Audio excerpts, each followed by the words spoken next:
The Where Our Minds Wander podcast may contain sensitive content and explicit language. Listener discretion is advised.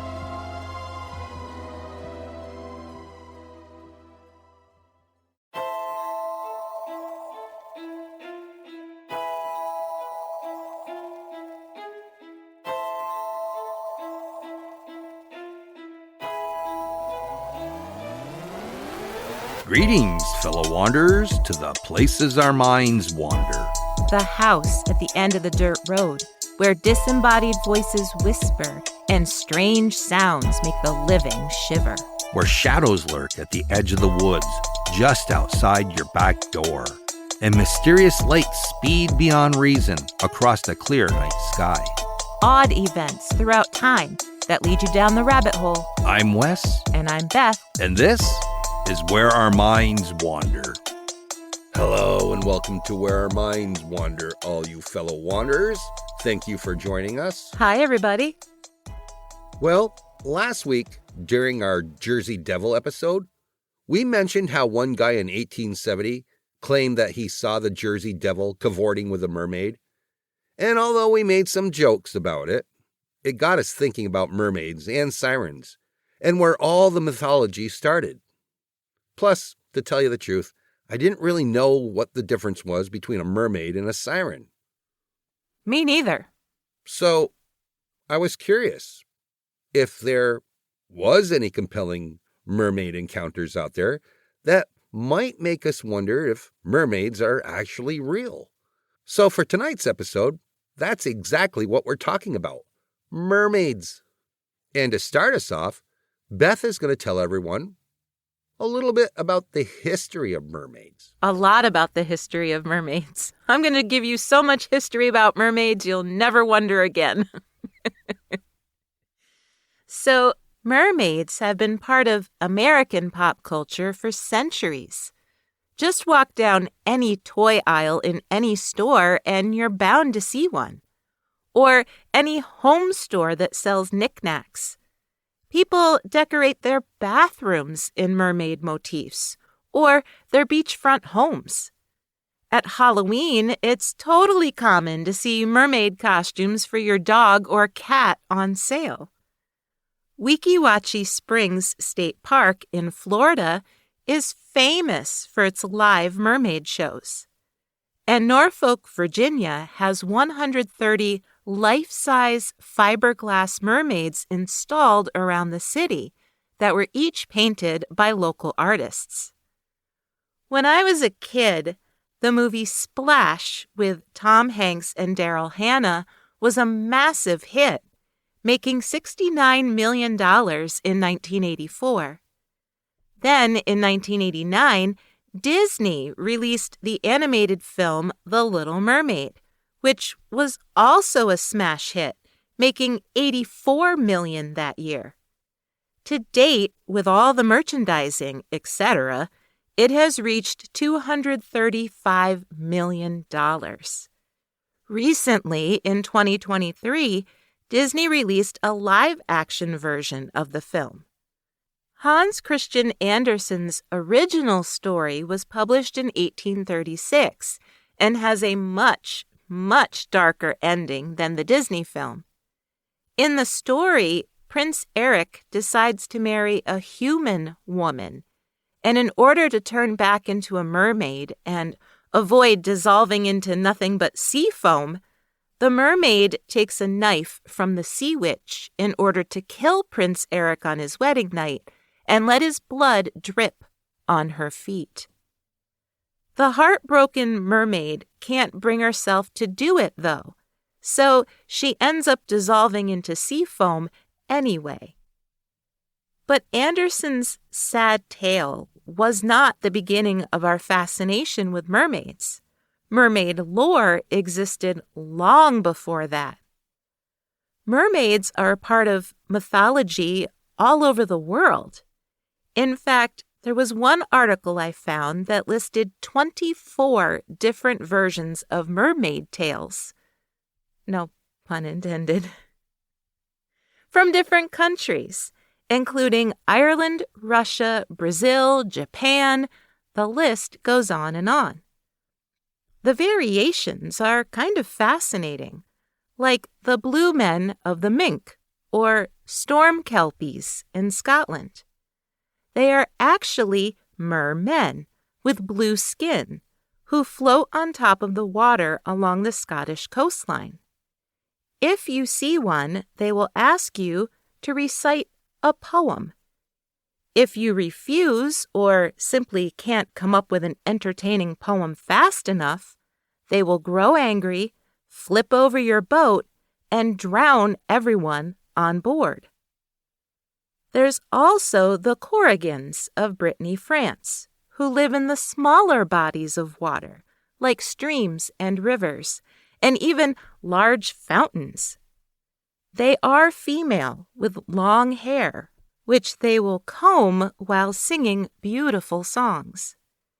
They specifically target men, luring them to their deaths, but they are also known to steal children and turn them into changelings.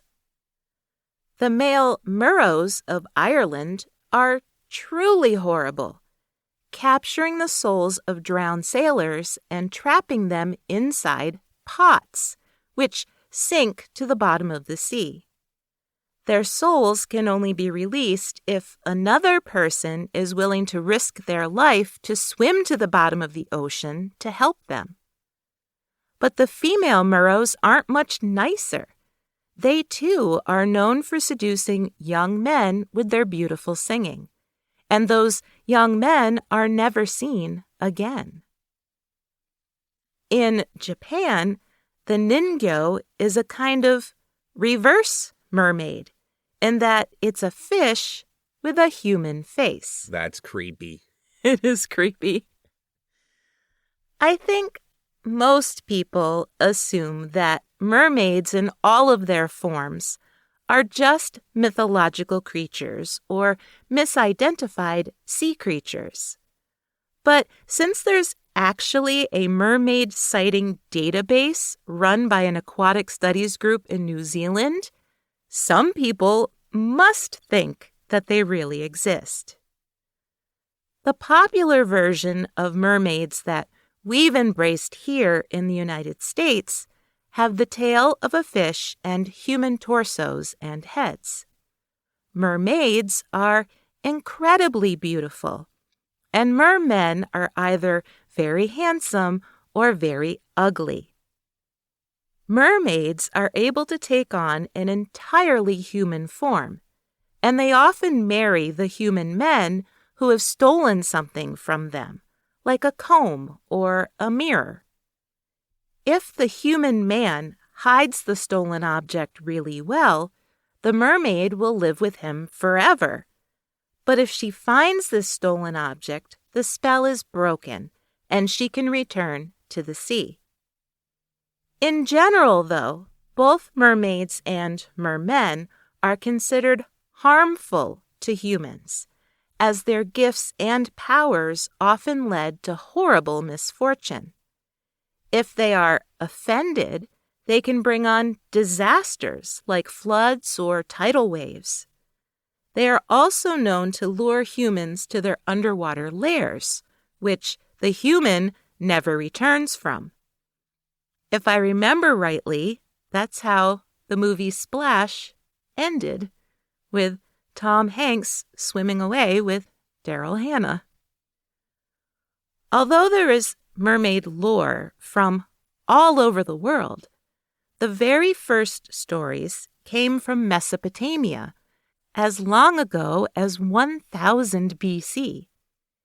In ancient Syria, the goddess Atargatis accidentally killed her human lover, and she turned into a half-fish creature when she hid away from her shame by living in a lake. Then there's also a Babylonian god from the 4th century BC named Oannes. Every day, Oannes would emerge from the sea to teach mankind about art and writing and science, but every night he'd return to the sea. Interestingly, shark people are first mentioned in ancient Chinese mythology in the 4th century too. shark people had yellow hair and webbed hands. Although they lived in the South Sea, they could walk on land when they wanted to. They were known for their craftsmanship, and shark people oil would fuel eternal lamps. Early Viking legends tell about several mermaid-like creatures, like Margagr, the sea giantesses. Margagr were powerful and malevolent, but also very beautiful. There was also Ran, the wife of Aegir, who used her sea nets to drag sailors underwater. Once ancient people took to the seas, the stories of merfolk spread across the globe. And by the 1500s, almost every culture in the world was seeing mermaids. For example, in Brazil, there was Lara, a green-haired enchantress who is half female human and half fish or sometimes dolphin. She would lure men to their deaths by singing. According to theconversation.com, mermaids became a symbol of power and wealth all over Europe. For example, there's a large statue of a mermaid in Warsaw, Poland, based on the idea that she protects the city. Several castles across Europe have mermaid symbols on their walls or as part of their coat of arms, even in landlocked countries like Austria. Since mermaids were part of everyday culture for centuries, it's not surprising that some well-known explorers claim to encounter them. Now, you might already know this, or you may have already heard this, but Christopher Columbus claimed to have seen 3 mermaids on his first voyage to the Americas in 1493. He claimed they were off the coast of Haiti and nowhere near as beautiful as the stories claimed. He wrote, quote, "They rose well out of the sea, but they are not so beautiful as they are said to be, for their faces had some masculine traits." End quote. You've probably also heard that historians generally agree that he really saw 3 manatees. According to allthat'sinteresting.com, in 1608, Henry Hudson also noted in his logbook that members of his crew spotted a mermaid near the ship in the Arctic Sea. She was just swimming alongside the boat, looking up at them. The sailors claimed that, quote, "From the navel up, her back and breasts were like a woman's, but when she dove under the water, they saw her tail, which was like the tail of a porpoise." Oh, I can only imagine what she looked like from the waist up. That water's pretty cold. You're such a dork. If she would have hit up against the side of their boat, she might have pierced it. In 1611, Captain John Smith was sailing in the West Indies when he reportedly saw an attractive woman with green hair swimming gracefully through the water. But from the stomach down, the woman, quote, "gave way to the fish," end quote. Oh, no. Now, full disclosure on that story, John Smith's alleged encounter with the green-haired mermaid wasn't written about until 1849 in an article written by author Alexander Dumas, who wrote The Three Musketeers. Historians are pretty sure that Dumas made it up, since there's no actual evidence that John Smith saw the green-haired mermaid at all. But the other explorers that I mentioned most certainly wrote about their encounters in their actual logbooks. In the late 1600s, the famous pirate Blackbeard also claimed to have seen mermaids. He wrote in his logbook several times that he instructed his crew to stay away from certain areas that he knew to be inhabited by the creatures.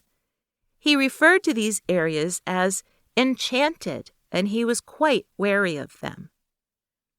It's obviously more than possible that Columbus, Hudson, and Blackbeard were just victims of folklore, and that they were misidentifying known sea creatures. Plus, it didn't help that people like Jenny Hannovers had been creating fake mermaid carcasses in Antwerp, Belgium. Although she didn't start making them until the mid-1500s, so after Columbus's time. But people believed for a very, very long time that her mermaid carcasses were real. And if you look at pictures of them online, it's easy to see why. In fact, people believed they were real all the way up until the 1800s. She was taking stingrays, shaping them, drying them out, and varnishing them.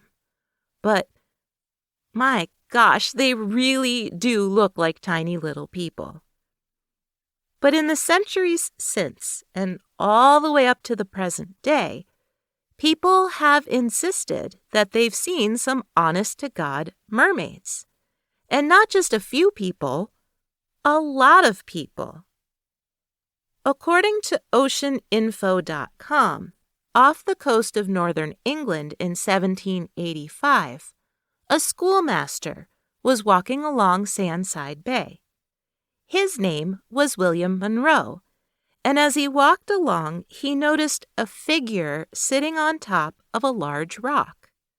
The figure was naked and appeared quite female. She was just sitting there, combing her long, light brown hair. As he walked closer and closer, he had her in his sight for about 4 minutes and said, quote, "The head was covered with hair of the color above mentioned, light brown, and shaded on the crown. The forehead round, the face plump, the cheeks ruddy, the eyes blue. The mouth and lips of a natural form resembling those of a man. The teeth I could not discover, as the mouth was shut. The breasts and abdomen, the arms and fingers of the size of a full-grown body of the human species. The fingers, from the action in which the hands were employed, did not appear to be webbed, but as to this, I am not positive." End quote. But before Monroe could get any closer, she seemed to become aware of him, and she simply dropped into the sea out of sight. That description's pretty detailed. I know. It's almost as though he saw a mermaid. He saw a naked woman sitting on a rock. Combing her hair. Combing her hair. Which is a little odd for a random woman to be in the middle of the beach on a rock, totally naked. In right. 17, whatever. In 1809, in Thurso, Scotland, a woman named Miss Mackay's encounter was written up in the Kentish Gazette. Miss Mackay was just walking along the beach when she saw the mermaid, whose, quote, "face seemed plump and round, the eyes and nose were small, the former were of a light gray color, and the mouth was large, and from the shape of the jawbone, which seemed straight, the face looked short. The forehead, nose, and chin were white, the whole side face of a bright pink color. The head was exceedingly round, and hair thick and long, of a gray, oily cast, and appeared troublesome to it, the waves generally throwing it down over the face.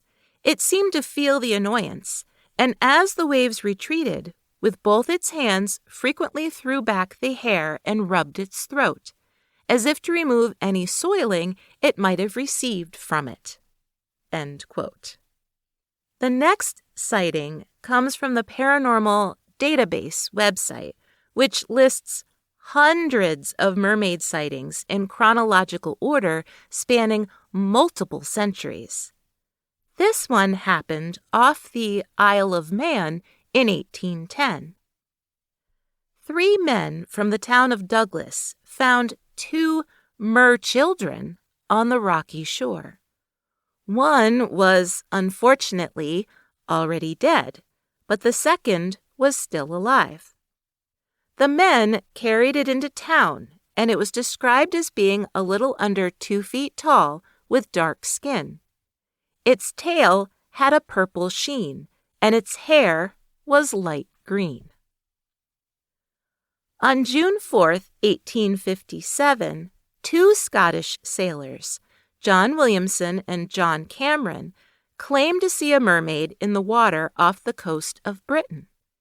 They said, quote, "We distinctly saw an object about 6 yards distant from us in the shape of a woman, with full breast, dark complexion, comely face, and fine hair hanging in ringlets over the neck and shoulders. It was about the surface of the water to about the middle, gazing at us and shaking its head. The weather being fine, we had a full view of it, and that for 3 or 4 minutes." End quote. Now, I have to point out that in 3 of these cases, none of the witnesses claim to have seen the bottom half of these mermaids. They didn't see a mermaid tail at all. So it could obviously be argued that what they all saw was just a normal female woman. Although, like I said, it is a bit odd that random women were just sitting around naked on random rocks combing their hair, or floating around naked off the coast of England as if it was the most ordinary thing in the world. But as for the mer-children, well, I guess it could be shrugged off as pure legend. But Wes will get into some more modern-day sightings and some photographic evidence after this quick break.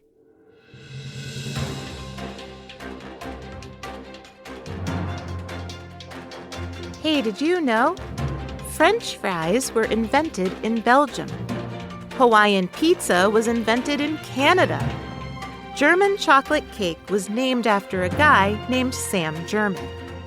English muffins originated in New York City. Jerusalem artichokes are a North American sunflower root. Boston coolers actually started in Detroit.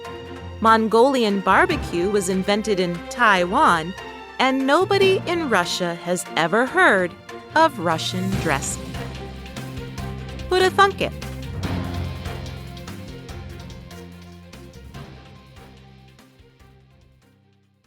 All right, we're back from the break, and I'm going to pick up where Beth left off, with some modern-day mermaid sightings. According to FolkloreThursday.com, during World War II, Japanese soldiers were stationed in the Kai Islands of Indonesia. In 1943, they spotted several orang-ikan, or manfish. They definitely were not your Ariel Disney princess type merfolk. Said to be about 150 centimeters tall, or 4 feet 9 inches tall, they had spikes on their spines, shoulders, and neck. Their skin was a salmon pink colored, and their mouths were shaped like a carp's. They didn't have fishtails. Instead, they had very long arms and legs like a frog's, but with talons on the ends.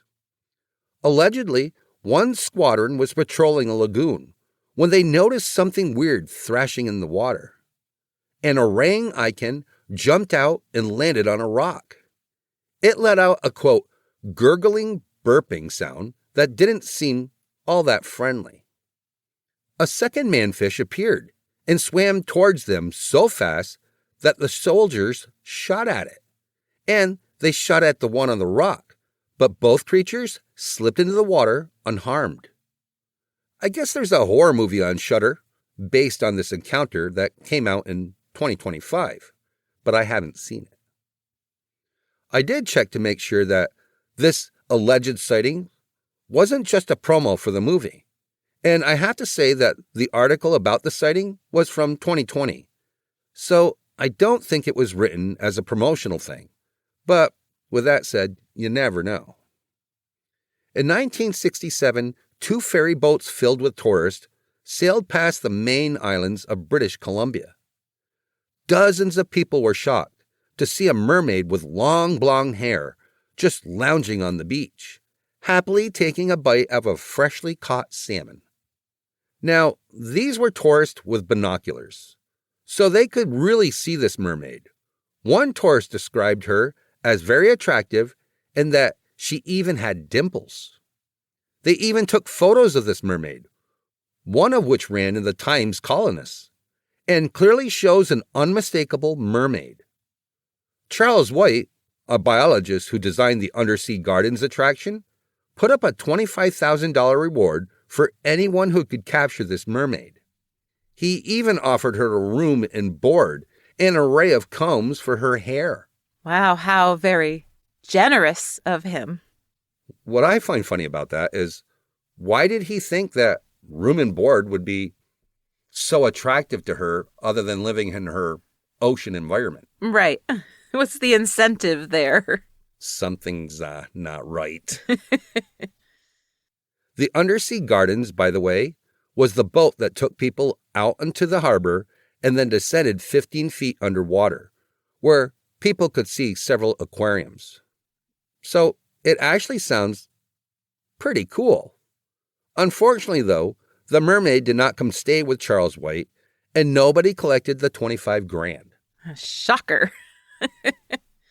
And in 2018, Times Colonist reporter David Obey broke the story that the main island's mermaid was none other than human woman Judy Alfred.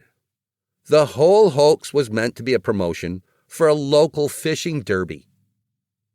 At the time, Alfred was working at a doctor's office during the day and a nightclub at night. She met Andy Lord, a pharmaceutical rep, who thought a mermaid sighting was a perfect way to get people interested in the derby. So he and his wife came up with the costume, and they convinced Alfred to wear it. When they dropped her off at the shore, they handed her a large salmon with a large chunk already taken out of it. Alfred said in the article, quote, "The backwash from the ferries almost pulled me in. She told me I was screaming for someone to come get me." End quote. Well, that one was a hoax. Definitely. I wonder what they did with that mermaid outfit after. I don't know. They probably auctioned it off or something. But the photograph that master diver Jeff Liker took in 1998 off the coast of Kauai, Hawaii, still has experts baffled. According to FolkloreThursday.com, in 1998, Jeff Liker operated the Jack Diving Locker off Kauai and was 20 minutes off the coast of Kauai when a pod of dolphins came within 10 feet of him. That's pretty cool all by itself.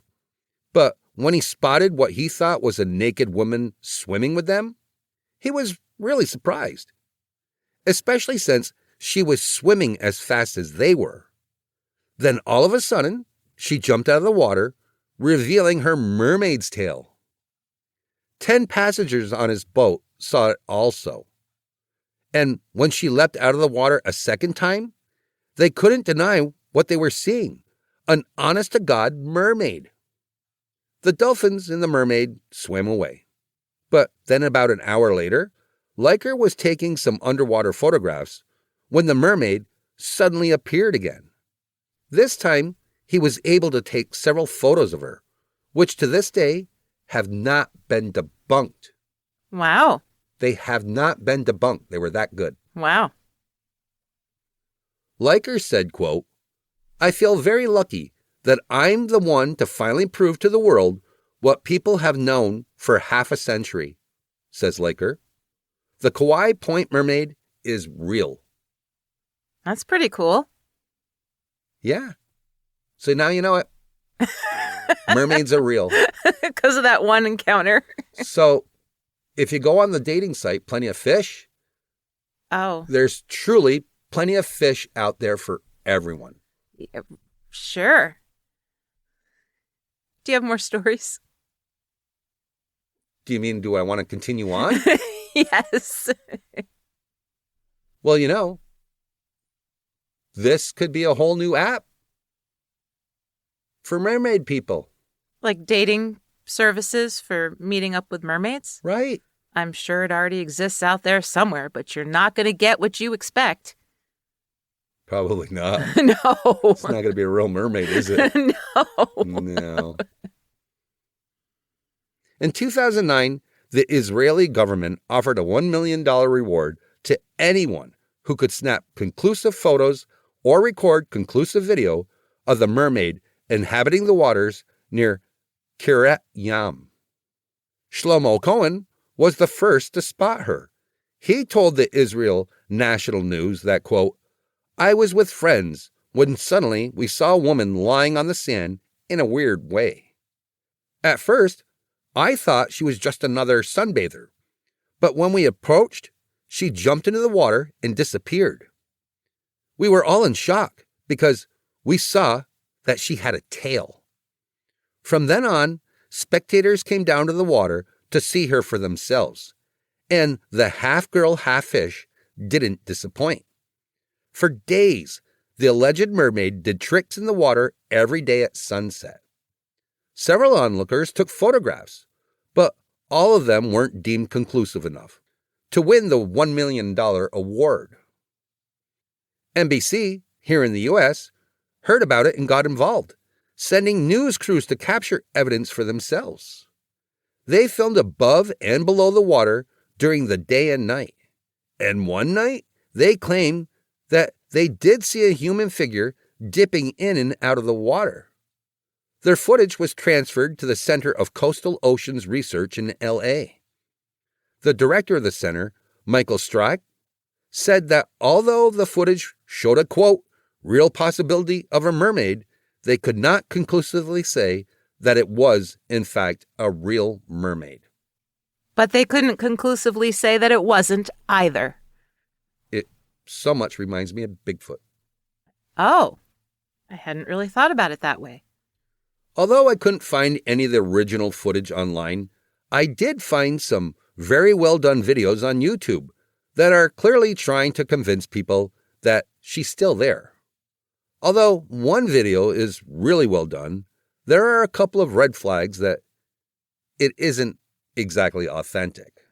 Although the one that you showed me almost had me convinced, because it was pretty interesting. Although the resolution wasn't the greatest. And I did think it was kind of strange that these two young guys are standing on this cliff overlooking the rocks, and they think that it's a seal, and then they think that it's a mermaid.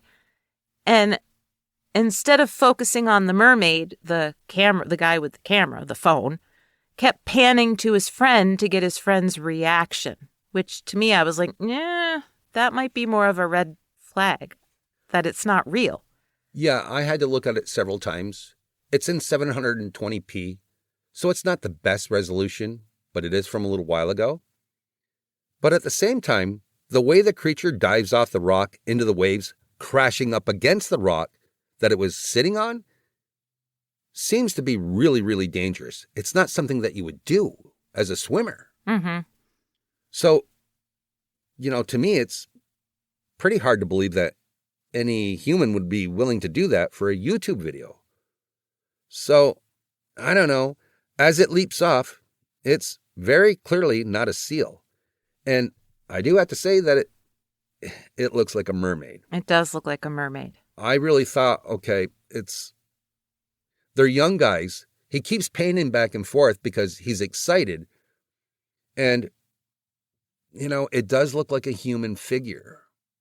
And then when you really see it, when you look at it really good, it really does look like a mermaid. Like I said, why would anybody jump head on into waves crashing back into the rock? Because they're jagged. Mm-hmm. So I don't know what to make of this. I know. And I watched it, Way more times than you probably realize I watched it. Oh, I'm sure you did. I watched it a lot because I found it so intriguing. And Beth will link that YouTube video down in our show notes. Yeah. So you can all see it for yourself. Yeah. In Zimbabwe in 2012, it seemed like some mermaids were in a pissy mood.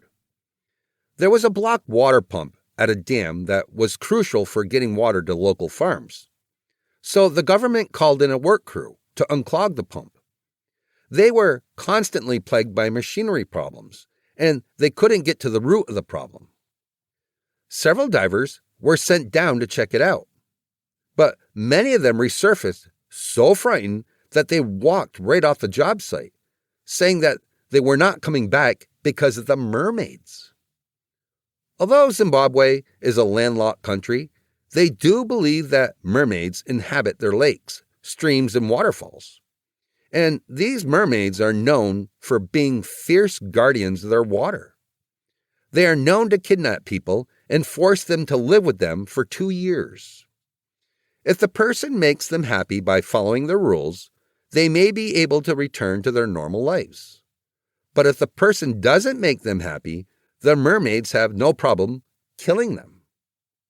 So many workers refused to come back that the government actually hired white men instead, who also had so many problems that they also refused to come back to the work site.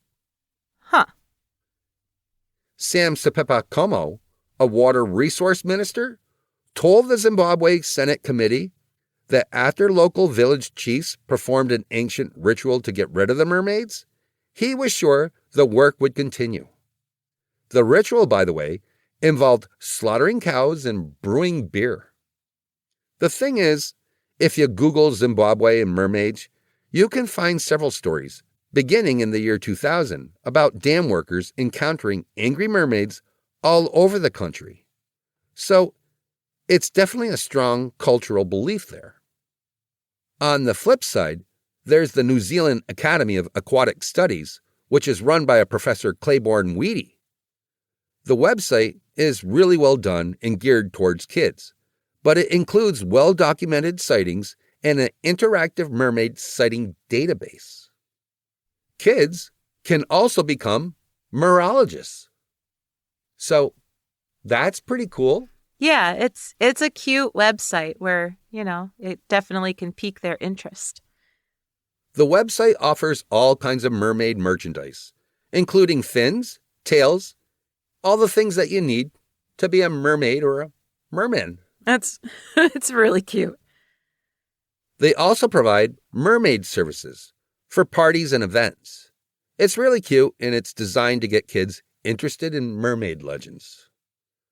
So it does seem like cultures all over the world believe in mermaids, or at least have legends about them. Some are definitely scary, and some are more fun and playful. It's funny is that we've been watching a whole bunch of Family Guy episodes that we had gotten behind on. And just randomly tonight, we were watching one while we were eating dinner. And Meg and Lois both briefly turned into mermaids. I know, what a coincidence. I know. I looked at you and I said, of course they turned into mermaids. How serendipitous. Yeah. But last week, when we mentioned the Jersey Devil cavorting with a mermaid, we kind of lumped mermaids and sirens together.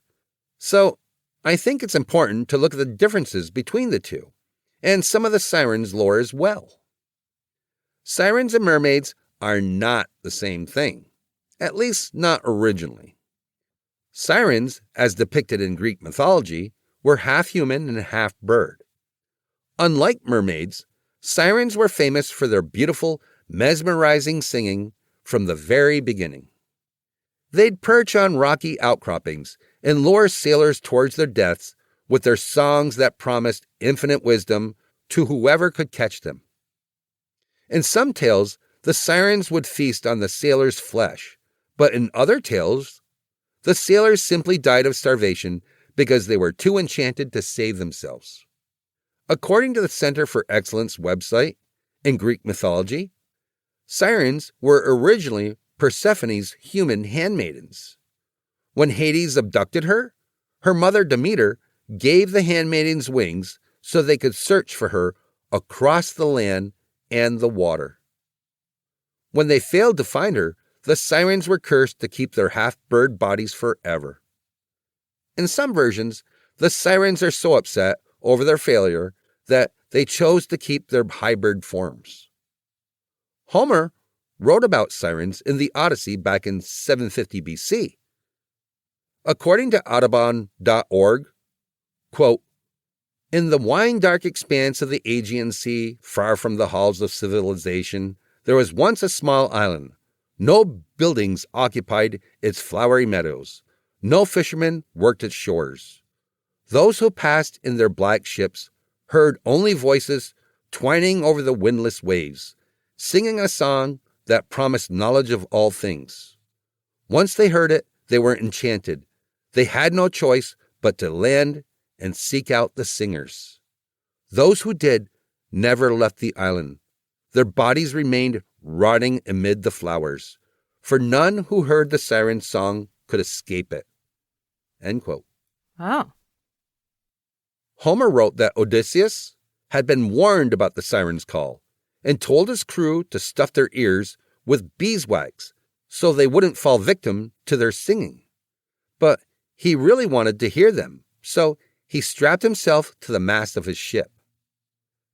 Through their songs, the sirens tell him that they will have great victories, and Odysseus becomes so enchanted that he starts ranting and raving at his crew to release him from the mast. Luckily, they refuse and continue sailing until the siren's call fades away into the distance. Siren-type creatures, half bird and half human, also appear all over the world, especially in ancient Egypt, like Horus and Thoth, with their bird heads. The goddess Isis is also depicted as having wings, but it was Homer who really brought sirens to life. Now, I just told you all about the tale of Odysseus, but there's also the tale of Jason and the Golden Fleece, when Homer writes that Jason and the Argonauts had to sail through siren-infested waters. Instead of plugging their ears with wax, they have Orpheus play his harp super loud so that it drowns out the sirens' songs. In some versions, the sirens threw themselves into the sea and turned into rocks because they had failed to lure the Argonauts to their deaths. I have a question. How exactly does one play a harp super loud? Loud enough to drown out the sound of the sea and the sailors and the sirens? I don't know, he's plucking it pretty hard. I just don't think of a single harp, as being a super loud instrument. But Well, I don't know how big this harp was, and maybe the acoustics on the ship were really well. I have no clue. Maybe they were in a bay, and it echoed, At some point in popular culture, sirens and mermaids kind of became interchangeable, with mermaids taking on attributes of the sirens, like singing, or sirens lost their bird bodies and took on fish tails instead. Today, when most people think of sirens, they picture a mermaid and vice versa. which kind of stinks, because I like the idea of the sirens being half human and half bird. That's interesting to me. I don't care for birds, so I gotta say I don't care for sirens. I prefer a mermaid. You do? Yeah. Lower fish body, the nice, sexy, long legs that come down into a tail, and above, it comes up and it's nothing but that little, Clamshell bra. yeah, long flowing hair laying on a rock. The sirens, though, remind me of Resident Alien. And you know how Harry's girlfriend was the half bird, Right. half human alien? Yeah. Like, it seems to me like that was more of a nod towards siren mythology than. Well, she did make some very strange sounds. Remember their lovemaking? Oh my God.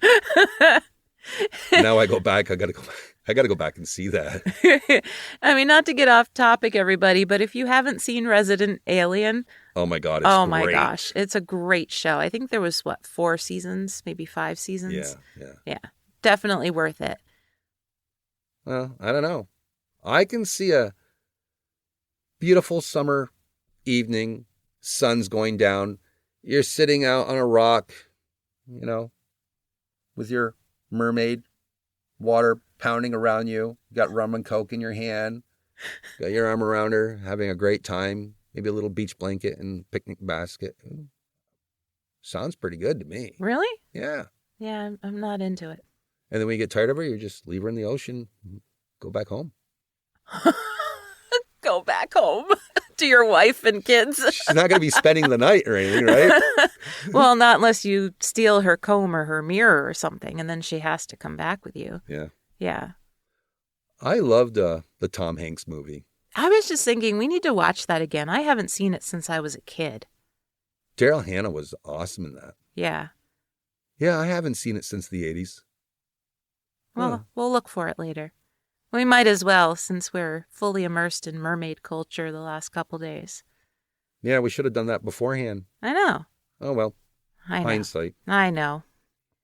Well, everybody, if you would like to know more about mermaids and sirens, if you want to read more of Homer's Odyssey and things like that, you can always check our sources in our show notes. And check out that video in Israel of the mermaid on the rock. Yeah, let us know. Would you rather hang out with a mermaid or a siren? Maybe they could just let us know whether they, found it compelling or whether... Inquiring minds want to know. It's a good poll. I think I'll put that up. Yeah, but if most people think a siren and a mermaid are the same thing, you're not going to get the best results. They're going to know after this show. Oh, you mean after the episode? Yes. Getting all riled up. Just calm down. Would you listen to me, woman? That's the problem. You don't listen to me. Yeah, that's the problem. Yeah, mermaid's looking pretty good at this point. If I find any strange mirrors or combs that don't belong to me in the house, it's, it'll be fine. I won't question you at all. Well, join us again next week for an all-new episode of Where Minds Wander. See you soon.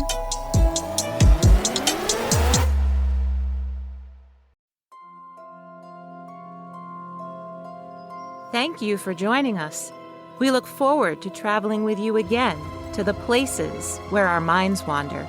If you like what you heard, please take a moment and provide us with a 5-star rating and a comment on your favorite listening platform. It really helps us move up the list and become more visible on the podcast charts so new people can find us. And thank you all for your continued support. See you next week for an all-new episode.